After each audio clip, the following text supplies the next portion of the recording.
Hi friends, welcome back to the YouTube education. आज की इस वीडियो में हम साझेदारी के वार्षिक हिसाब का उदाहरण नंबर 5 करेंगे। ओके, तो आज के इस वीडियो में अपने कौन सा करेंगे? Example number 5। दो अपने पार्टनर है। कौन कौन से पार्टनर है? शिव और शंकर। दो पार्टनर है, समान हिस्से में लाभानी बांटने वाले साझेदार हैं। 31/3/2017 के रोज की सकल तलपट और समायोजन पर से पेढ़ी के वार्षिक हिसाब तैयार कीजिए। पेढ़ी के वार्षिक हिसाब यानी हमारे पूरे 5 के 5 अकाउंट हमको ड्रॉ करने हैं। तो देखो हमने यहाँ 5 के 5 अकाउंट ड्रॉ कर दिए हैं। एक व्यापार खाता है पहला, ऊपर हमको हेडिंग में सबके में लिखना है। मैंने एक में लिख के दिखाया है। क्या लिखा है? शिव शंकर की साझेदारी पेढ़ी का 31/3/2017 के रोज पूरे होते वर्ष का व्यापार खाता, लाभानी खाता, उधार जमा भी हमको लिखना ही है। विवरण रकम रुपये, लाभानी वितरण खाता, पूंजी खाता और पक्की तलपट यानी कि आर्थिक चिट्ठा। ठीक है, बैलेंस शीट जो हमारी है वो हमको अकाउंट्स हमने पूरे 5 के पास रेडी कर दिए हैं। उसके बाद हमको नेक्स्ट स्टेप क्या है?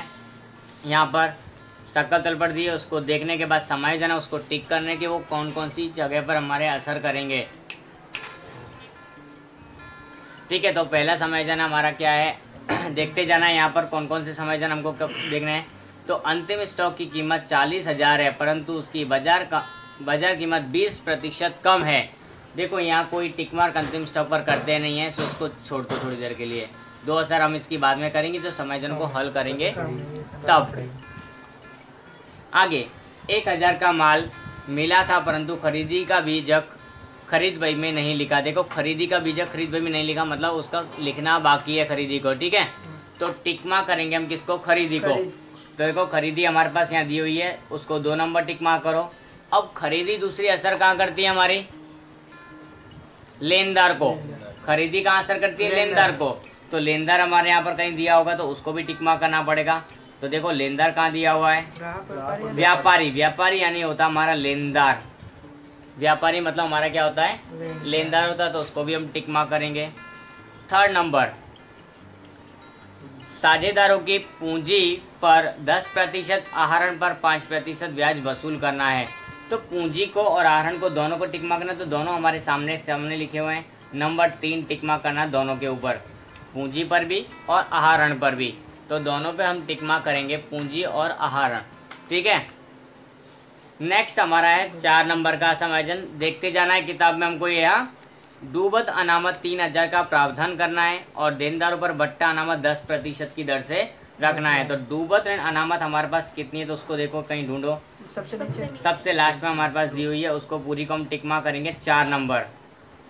ठीक है, उसके बाद में है हमारे पास इसका ग्राहक को। ग्राहक यानी देनदार होते हैं, उसको भी असर करेगा डूबत अनामत। उसके बाद में बट्टा अनामत है। देखो कहीं बट्टा दिया हो तो उसको भी टिक मार्क करेंगे। ऊपर है कहीं बट्टा? नहीं है, तो बट्टा छोड़ते थोड़ी देर के लिए। आगे चलते हैं।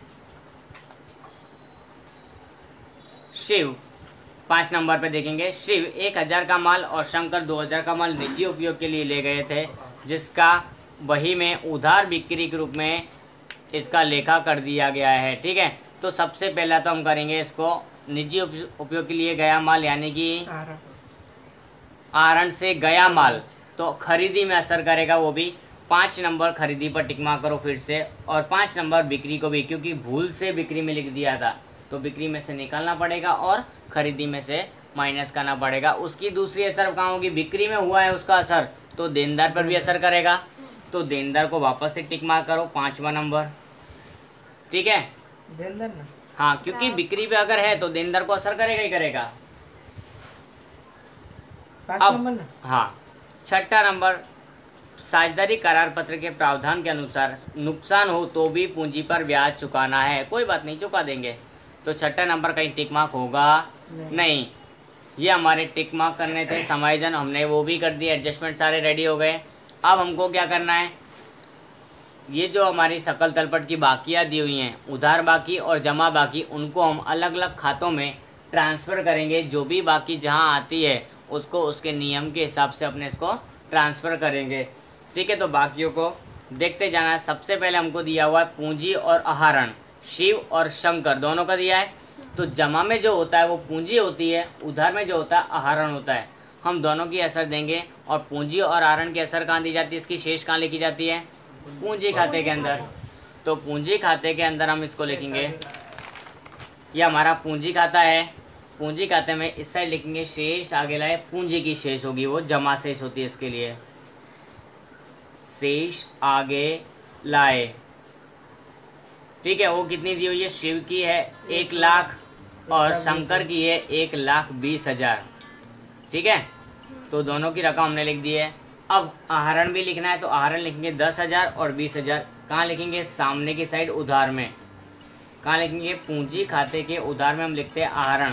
आहरण खाता 10,000 है शिव का और 12,000 है शंकर का, 20,000 है, तो 20,000 है शंकर का, ठीक है। तो हमने दोनों की असर यहाँ पर दे दी है। उसके बाद में हमको लिखा हुआ नेक्स्ट ट्रांजैक्शन है प्रारंभिक स्टॉक। प्रारंभिक स्टॉक आता हमारा क्या? व्यापार खाते के उधार में। तो व्यापार खाता हमारा कहाँ है? ये हमारा व्यापार खाता है, उसके उधार में सबसे पहले हम लिखते हैं प्रारंभिक स्टॉक। तो यहाँ पर हम लिख देंगे प्रारंभिक स्टॉक। ध्यान से देखते जाना है, ठीक है। कितना है? 60,000 दिया है, तो हम 60,000 यहाँ पर लिख देंगे। उसके बाद में हमको लिखा हुआ है खरीदी और बिक्री। तो खरीदी और बिक्री कहाँ आती है? व्यापार खाते के अंदर ही आती है। खरीदी उधार में और बिक्री जमा में। तो मैं पहले लिख रहा हूँ यहाँ पर बिक्री, बिक्री जमा में है, तो जमा शेष दी होगी हमारे को यहाँ पर 80,000। ये हमको क्या दी है? इसकी जमा शेष दी है, तो उसको लिखेंगे हम यहाँ पर उधार जमा में, अंदर के कॉलम में 80,000। दूसरा खरीदी होती है, तो खरीदी भी हमको दी हुई है 61,000 है, तो खरीदी में लिखेंगे 61,000। इनके ऊपर समायोजन है, उनकी असर हम बाद में जब समायोजन आएंगे तब देंगे, अभी ऐसे कैसे छोड़ देते हैं। नेक्स्ट हमको दिया हुआ है आवक माल गाड़ी भाड़ा। तो आवक माल गाड़ी भाड़ा हमारा कहाँ आता है? व्यापार खाते के उधार में। आवक माल गाड़ी भाड़ा की जगह किसी किसी में कस्टम ड्यूटी होगा, तो वो भी उसकी असर भी वहीं पर ही आएगी, कोई चेंज नहीं होगा।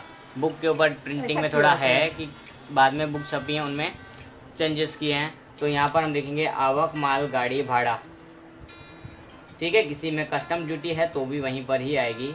तो मैं ब्रैकेट में, मैं इसके बाजू में ब्रैकेट में लिख दे रहा हूँ कस्टम ड्यूटी, जिससे कि किसी को कन्फ्यूज़न ना हो। बिकॉज आवक माल गाड़ी भाड़ा को इन लोगों ने दूसरा नाम दूसरी किसी बुक में कस्टम ड्यूटी लिखा है। तो दैट इज़ 20,000, तो हम यहाँ पर उधार में लिखेंगे 20,000। उसके बाद तोलाई, ये भी हमारा यहीं का ही खर्च है व्यापार खाते का। तो तोलाई मतलब होता है माल सामान को तोलने का जो खर्च होता है वो। तो उसकी रकम हमको दी हुई है 1,000 रुपये, तो उसको हम यहीं पर लिखेंगे उधार साइड में व्यापार खाते के में। फिर लिखा है हमारे पास में प्रोविडेंट फंड और प्रोविडेंट फंड में हिस्सा। तो प्रोविडेंट फंड में हिस्सा ये हमारा लाभानी खाते के उधार में लिखा जाता है, तो वहाँ लिखेंगे प्रोविडेंट फंड में हिस्सा या योगदान। जो रकम उधार में दी होगी वो यहाँ पर लिखी जाएगी, बिकॉज ये क्या है? लाभानी खाते के उधार में है, तो उधार शेष है 1,000 रुपये, यहाँ लिखा जाएगा। साथ में हमको क्या लिखा? प्रोविडेंट फंड, वो हमारी पेढ़ी का दायित्व है, तो दायित्व को हम कहाँ लिखेंगे? पक्की तलपट के पूंजी दायित्व में। तो लिखेंगे प्रोविडेंट फंड, क्या लिखेंगे? पेढ़ी का दायित्व है, फॉर्मेट में लिखाया था हमने, उसको याद रखना है। प्रोविडेंट फंड कितना आएगा? 4,000। इसमें उल्टा हो गया सर। जमा की चीज़ जमा में आई, उधार की चीज़ उधार में आई, ये ध्यान रखना है। प्रोविडेंट फंड यहाँ लिखा जाता है, प्रोविडेंट फंड में हिस्सा वहाँ। प्रोविडेंट में हिस्सा हर महीने जो थोड़ा थोड़ा होता है वो होता है, तो उन लोगों ने कलेक्ट करके पूरी साल का यहाँ दिया 1,000।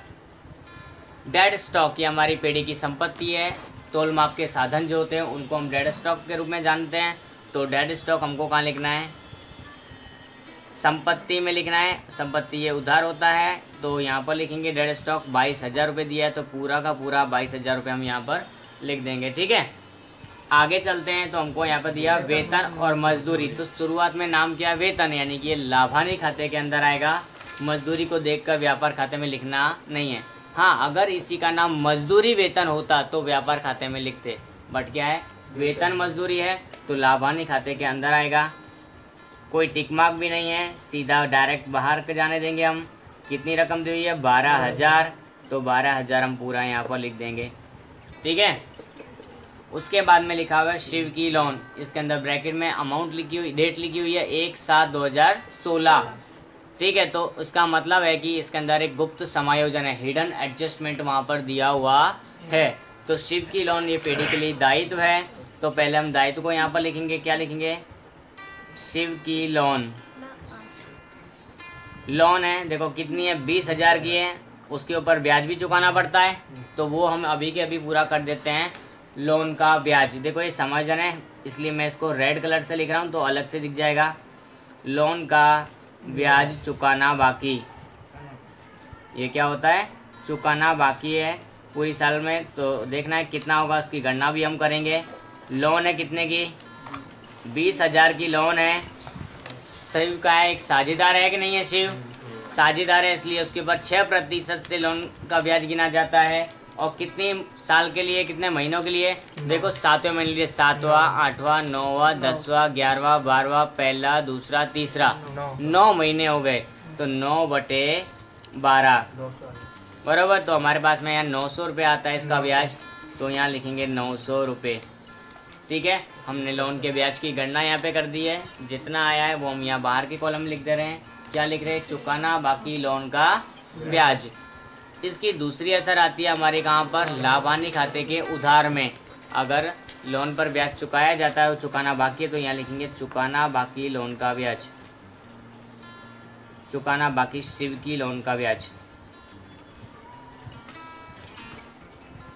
कितनी रकम है वहाँ पर, 900 रुपये। पीछे हमने गणना की हुई है, इसलिए यहाँ हम गणना शो करेंगे नहीं। उसके बाद में हमारे पास है महाजन लागो। ये हमारा क्या है, व्यापार खाते का एक खर्च है।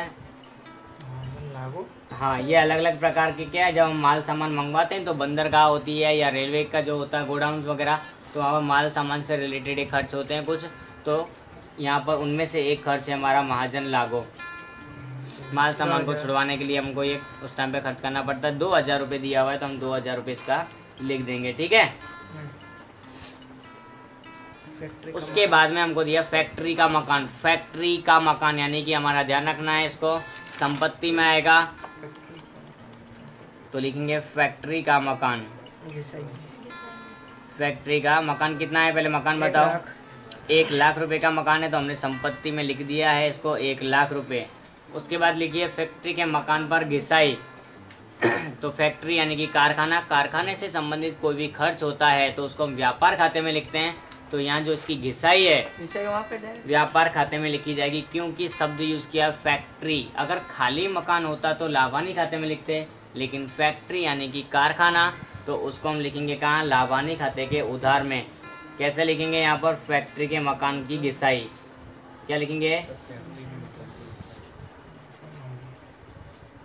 फैक्ट्री के मकान पर घिसाई कितनी है, 10,000 है, तो हम 10,000 पूरी रकम यहाँ पर लिख देंगे। वहाँ पे माइनस नहीं करने का, वहाँ माइनस नहीं होगा। अगर समायोजन होता तो हम वहाँ से माइनस करके 2 असर देते, बट यहाँ तो समायोजन नहीं है, डायरेक्टली दिया हुआ है, तो हमने भी डायरेक्टली लिख दिया है। समायोजन की असर दी नहीं है, क्योंकि समायोजन है नहीं तो असर भी किस बात की दें हम, डायरेक्टली दिया है तो हमने डायरेक्टली लिख दिया है।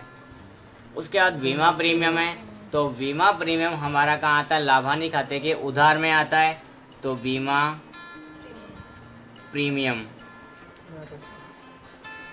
कोई टिक मार्क नहीं है, सीधा बाहर जाने देंगे हम इसको, 1,200 रुपये। उसके बाद हमको दिया हुआ है पेश की चुकाया बीमा प्रीमियम, यानी कि अग्रिम चुकाया बीमा प्रीमियम। ये हमारा कहाँ आता है, संपत्ति में। अग्रिम चुकाया हो तो कहाँ आता है, संपत्ति में। हमारे माइंड में हमको ये सारी चीज़ें याद रखनी है। अग्रिम चुकाया यानी पेशगी चुकाया बीमा प्रीमियम, तो हम इसको लिखेंगे यहाँ पर पेशगी चुकाया बीमा प्रीमियम।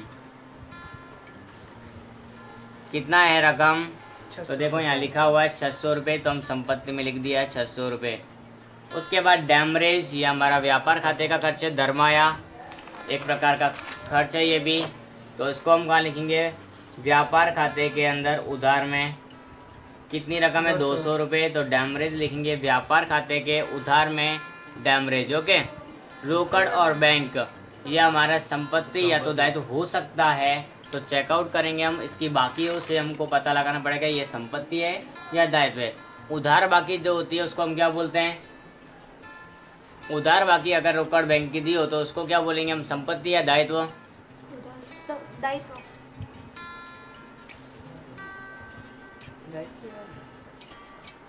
अगर हमको रोकड़ या बैंक दिया हो और उसकी उधार शेष में रकम में हमको लिखी हो कुछ, तो वो हमारे लिए संपत्ति में लिखेंगे या दायित्व साइड में लिखेंगे।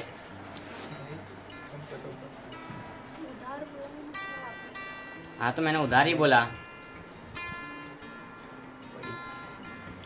चलो तो रोकड़ और बैंक हमको यहाँ पर दिया हुआ है, एक की उधार शेष दी है, एक जमा शेष दी है। तो जो उधार शेष दी है उसको हम लिखेंगे संपत्ति में रोकड़ शेष लिखकर, ठीक है।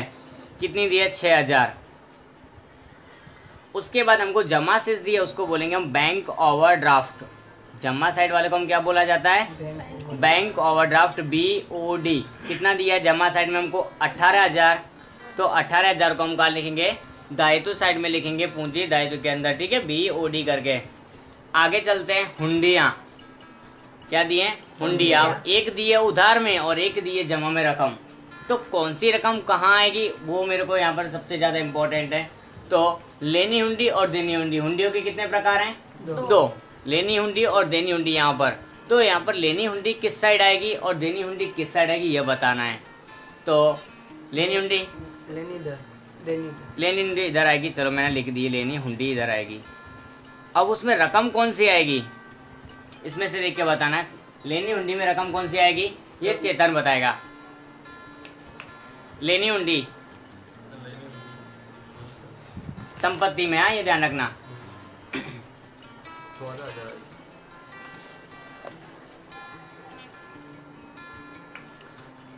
उनमें से एक है लेनी हुंडी और एक है देनी हुंडी। तो लेनी हुंडी हमारे संपत्ति पक्ष में ली जाती है और रकम लिखी जाती है उधार वाली, क्योंकि ये संपत्ति की बाकी कैसी होती है? उधार। तो वो दी हुई हमको यहाँ पर 30,000 रुपये। तो हम यहाँ लिखेंगे लेनी हुंडी 30,000 रुपये। सामने की साइड में होगा क्या? देनी हुंडी। तो यहाँ देनी हुंडी लिखेंगे और रकम कितनी है वहाँ पर? 14,000 है। तो हम 14,000 जमा की रकम लिखेंगे, क्योंकि ये पूंजी दायित्व पक्ष होता है, उसकी शेष क्या होती है? जमा शेष होती है। और संपत्ति लेना पक्ष है, ये उधार शेष होती है। तो यहाँ पर हम लिखेंगे, ठीक है।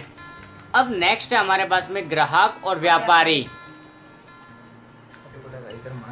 ओके, तो हमारे यहाँ पर सबसे पहले अब लिखेंगे इस साइड हमारे ग्राहक यानी कि देनदार होता है। तो मैं यहाँ लिख रहा हूँ ग्राहक ब्रैकेट में देनदार, ये हमारे संपत्ति पक्ष में लिखा जाएगा और रकम लिखी जाएगी उधार वाली।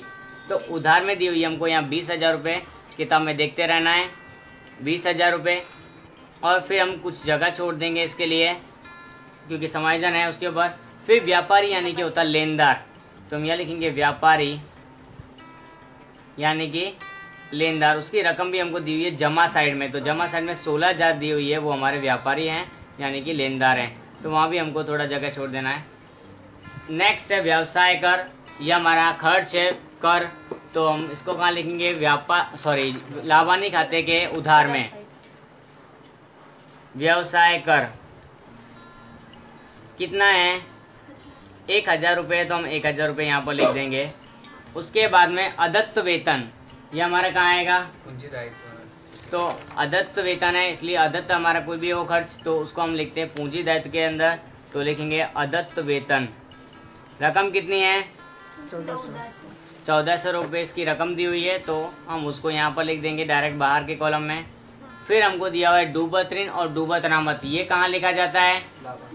लाभ हानि खाते के अंदर। टाट बनाएंगे हम, इसकी पूरी फॉर्मेट है फैमिली के साथ में इसका। तो फैमिली पैक है डूबत ऋण प्लस डूबत ऋण प्लस डूबत अनामत और माइनस डूबत अनामत, यानी डूबत ऋण अनामत इसकी जो है वो आएगी। लेकिन अब इसके अंदर लिखना है T4 trial balance sheet, it means हमारी सकल तलपट। और A4 adjustment T4 trial balance sheet. और नाउ उधार और जमा में दो रकम दी हुई है, एक 1400 दी है, एक 6000 दी है। तो यहाँ पर कौन सी रकम है जो उधार है? 1400 वो कहाँ आएगी? डूबत ऋण में या डूबत अनामत में? हाँ, तो डूबत ऋण और डूबत अनामत में जो अलग अलग रकमें दी हुई है वो कहाँ कहाँ आएंगी हमारी, वो बताना है। उधार सभी मैंने उधार में लिखा लिखने को, तो खाली प्लस माइनस का फ़र्क है बस। तो हमको ये बताना है इसमें से डूबत ऋण कौन सी है और डूबत अनामत कौन सी है। डूबत अनामत 1400 है। माइनस है।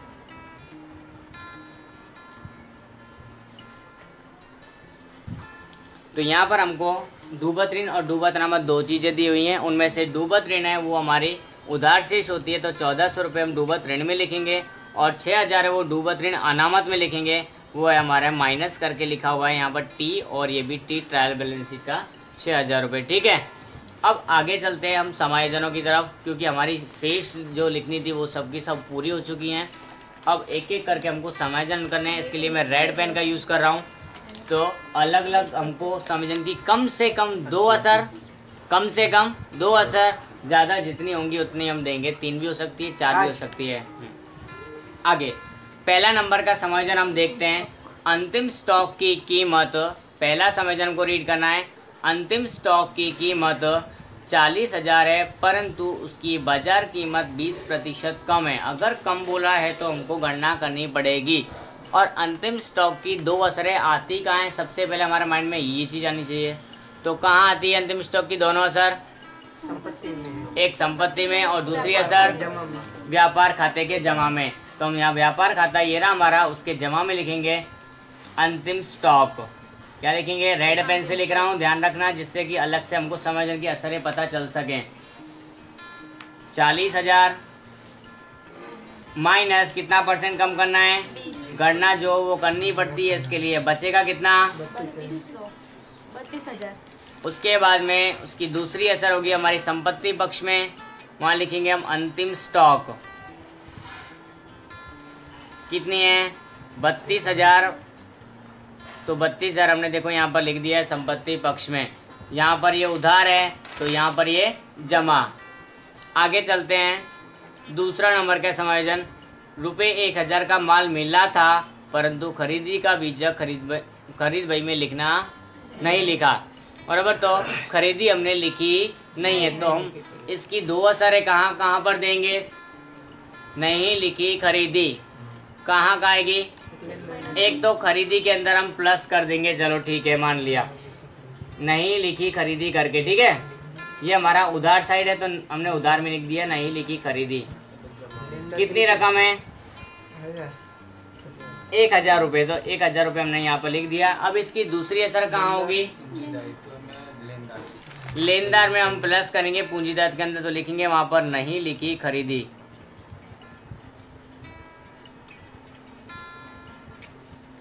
₹1,000 बाहर निकाल देंगे इसको हम 17,000 के साथ। 16 तो पहले से ही थे, 1,000 और बढ़ गए नहीं लिखी खरीदी के, 17,000 हो गए।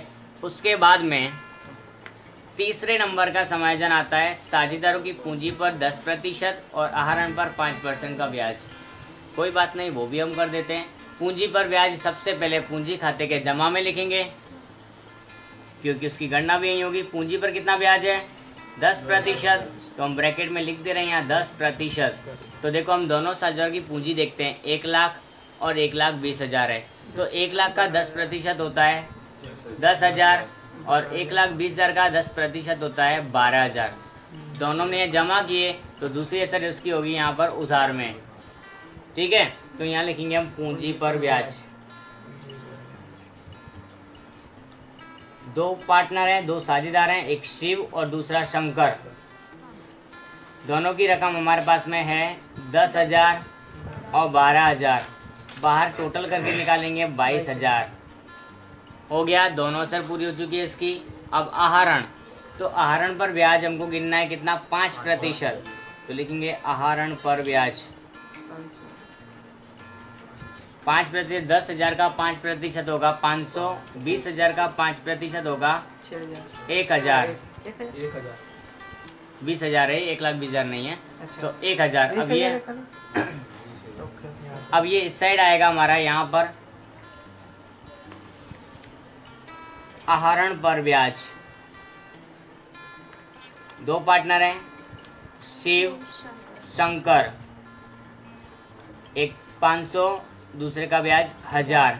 बाहर निकालेंगे 1,500। हमारी समायोजन की असर पूरी हो चुकी है, 2 पूंजी पर ब्याज और 2 आहरण पर ब्याज की। यानी कि हमारा तीसरे नंबर का जो पॉइंट था वो क्लियर हो चुका है। चौथा नंबर, डूबत अनामत 3,000 का प्रावधान करना है। देखो थोड़ी देर के लिए हम इसको विराम देते हैं। क्यों? क्योंकि इसके बाद में बिक्री का एक समायोजन है और पहले बिक्री का समायोजन कर लेने के बाद ही डूबत और डूबत अनामत का समायोजन किया जाता है। तो हमने समायोजन पढ़े थे, तभी मैंने नोट डाउन करके रख लिया था कि इसको हम थोड़ा बाद में करेंगे, क्योंकि पीछे बिक्री का समायोजन करना बाकी है। अब पहले 5वां नंबर पढ़ते हैं। शिव 1000 का माल और शंकर 2000 का माल निजी उपयोग के लिए गए थे। यानी पहले हम इतना सा समझना पड़ते हैं। शिव 1000 का माल और शंकर 2000 का माल निजी उपयोग के लिए गए थे। निजी उपयोग यानी आहरण। तो सबसे पहले इसकी एक शब्द देंगे आहरण में। क्या लिखेंगे यहाँ पर? आहरण ब्रैकेट में लिख देंगे माल का।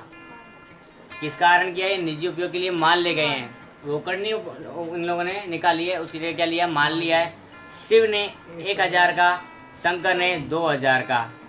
अब इसकी दूसरी 1000 आहरण से गया माल कहाँ आती है? खरीदी में से माइनस। क्या होता है? खरीदी कहाँ होती है? हमारी व्यापार खाते के अंदर। उसमें से क्या होगा? माइनस। क्या लिखेंगे? निजी उपयोग से गया माल यानी आहरण से गया माल।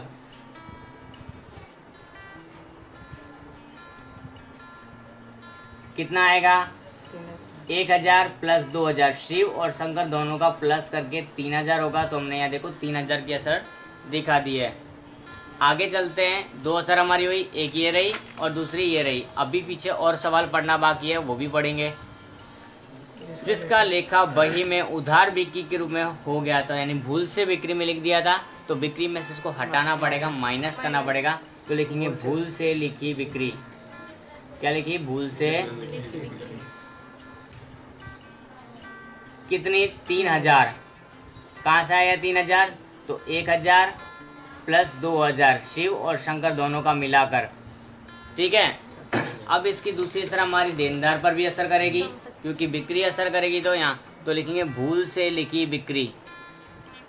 क्या हुआ? भूल से लिखी बिक्री। कितनी?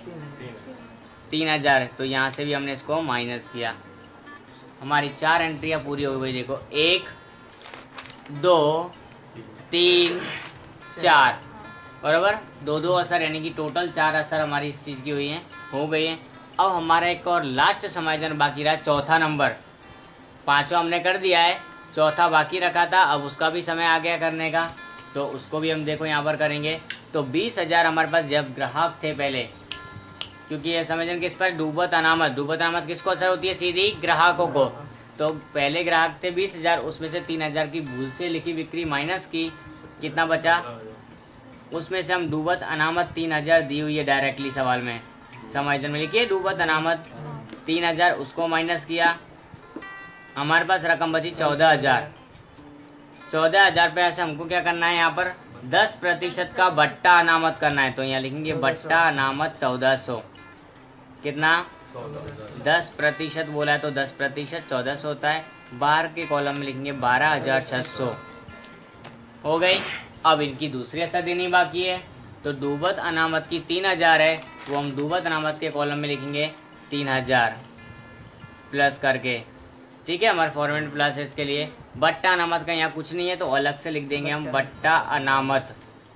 देनदार बट्टा अनामत कितना है? 1400, तो हम 1400 ही लिखेंगे यहाँ पर। ठीक है, क्लियर? सारे समायोजन हमारे क्लियर हो चुके हैं। 1 बाय 1 करके हमको अब क्या करना है? टोटल करना है, और टोटल करने के बाद में बैलेंस शीट मैच करना है। छट्टे में कोई रकम नहीं दी हुई, वो सिर्फ एक इन्फॉर्मेशन दी हमको कि अगर पेड़ी नुकसान होगा तो भी ब्याज चुकाएगी। तो हमने ब्याज चुका दिया है ऑलरेडी, भले ही नुकसान हो क्या लाभ हो। ठीक है, अब हम प्लस माइनस कुछ करने बाकी रखे थे, उनको प्लस माइनस कर देते हैं। इसमें से इनको माइनस करेंगे तो हमारे पास आएगा 59,000। इधर हमारे पास आएगा 77,000। 80 में से 3 गए तो अब हम टोटल करेंगे। तो सबसे पहले हम जमा साइड का टोटल करते हैं। तो हमारे पास आएगा 1,09,000। 1,09,000। उस साइड इस साइड का हम टोटल करेंगे तो ये ज़्यादा लग रहा है मेरे को, तो इस साइड का टोटल और एक बार कर लीजिए। 60 प्लस 60 119 120 140 150 152 200 1,52,200 हमारा यहाँ आ रहा है। उसमें से 109,000 इस साइड का टोटल जो आ रहा था हमारा, उसको माइनस कर देना है। तो जो भी आएगा 42,800 लगभग, या 43,800 आएगा। क्या आ रहा है बोलो? 43,200 आ रहा है। तो उसको हम यहाँ लिख देंगे 43,200। ये हमारे लिए क्या हुई? सकल हानि। देखो स्टार्टिंग ही हानि से हुई है सवाल की, तो सकल हानि कहाँ लेके जाएंगे इसको हम? लाभ हानि खाते। तो लिखेंगे लाभ हानि खाते ले गए। हाँ के ना? हाँ। ये हमारे अकाउंट्स का टोटल कर रहे हैं एक एक करके। ये हमने पहले व्यापार खाते का टोटल पूरा किया है। इसका जो बाकी निकला बैलेंस निकला उसको हम लाभानी खाते में, यहाँ जमा साइड है तो यहाँ उधार साइड में हम लिखेंगे 43,200। क्या लिखेंगे यहाँ पर हम? सकल हानि, ब्रैकेट में क्या लिखेंगे? व्यापार खाते से लाए।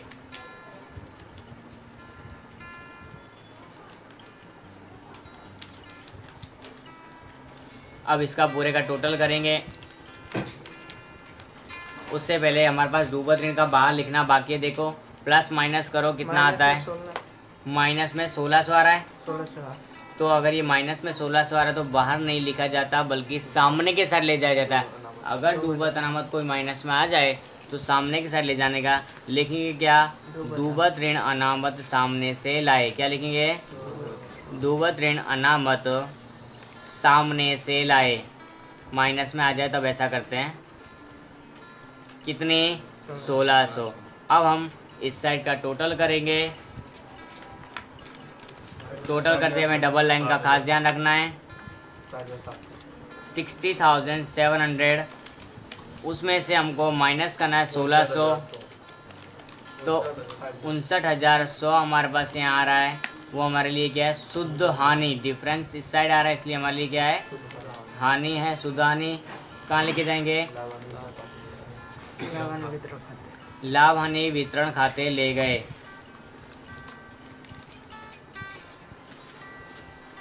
ठीक है। अब ये हमारे पास में जमा साइड में कहाँ लिखेंगे इसको? उधार साइड में क्या लिखेंगे? शुद्ध हानि। कहाँ से लाए इसको हम? लाभ हानि खाते से लाए।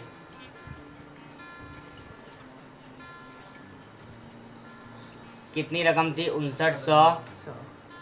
59,100 है। अब हम इस साइड का टोटल करेंगे। 81,100 हमारे पास आ रहा है। उसमें से 1500 को माइनस करेंगे। 6600। कितना आ रहा है? 79,600। हमारे पास में आ रहा है। और ये समान हिस्से में लाभानी बांटने वाले साझेदार थे। कैसे? समान हिस्से में। तो यहाँ लिखेंगे वितरण पात्र हानि। क्या लिखेंगे? अनुपात क्या था? 1:1। तो हम वो भी लिखेंगे। शिव और शंकर। यस और नो? ठीक है। कितना आएगा इसको? 39,800 आएगा हमारा। इसको हम समान अनुपात में बांटेंगे तो 39,800 और 39,800। वितरण पत्र हानि को हम कहाँ लेके आएंगे? इस साइड। क्या लिखेंगे? इधर नहीं आएगा। आरएन पर माल। आरएन पर माल आपने लिखा नहीं, इधर नहीं आएगा। ये यहाँ का नहीं है, यहाँ साझेदार से रिलेटेड ही सब। ओके। तो ये वितरण पात्र हानि हमारी जो आएगी वो यहाँ लिखेंगे वितरण पात्र हानि। कहाँ से लाए हम? वो चाहें तो लिख सकते हैं लाभ हानि वितरण खाते, नहीं तो 39,800, 39,800। ठीक है। अब हम इस साइड का टोटल नहीं करेंगे, पूंजी का ही टोटल पहले किया जाता है।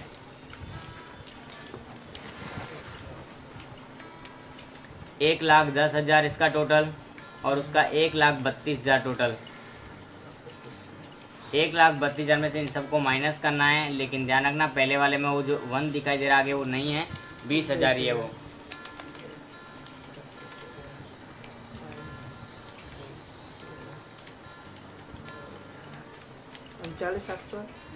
और इसका सिक्का 70,200 कितना आ रहा है? इसका है 70,200, यही ना? हाँ। इसमें हम डिफरेंस 69,200 आ रहा है। 69,200 आ रहा है। 1,000 रुपये का कहीं घोटाला कर दिया है। 69,200 और इस साइड हमारे पास आ रहा है 58,700। देखो इस साइड का टोटल किया हमने 1,10,000 आया, उसमें से इन सब को एक एक करके माइनस किया तो डिफरेंस आया हमारे पास 58,700 का। शेष आगे लाए। क्या लिखेंगे? शेष आगे लाए। ले गए। यहाँ लिखेंगे इसको हम पूंजी। शिव और शंकर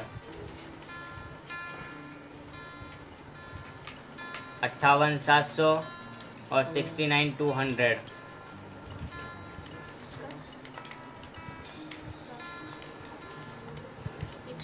27,900 दोनों की पूंजी का टोटल होगा। अब हम बैलेंस शीट के दोनों साइड का टोटल करेंगे। अब दोनों साइड ये हमारे पास इक्वल आना चाहिए। अगर इक्वल आ जाता है तो हमारा सम कंप्लीट हो जाएगा, अदरवाइज़ कुछ ना कुछ बाकी होगा, कहीं ना कहीं मिस्टेक होगी, वो ध्यान रखेंगे।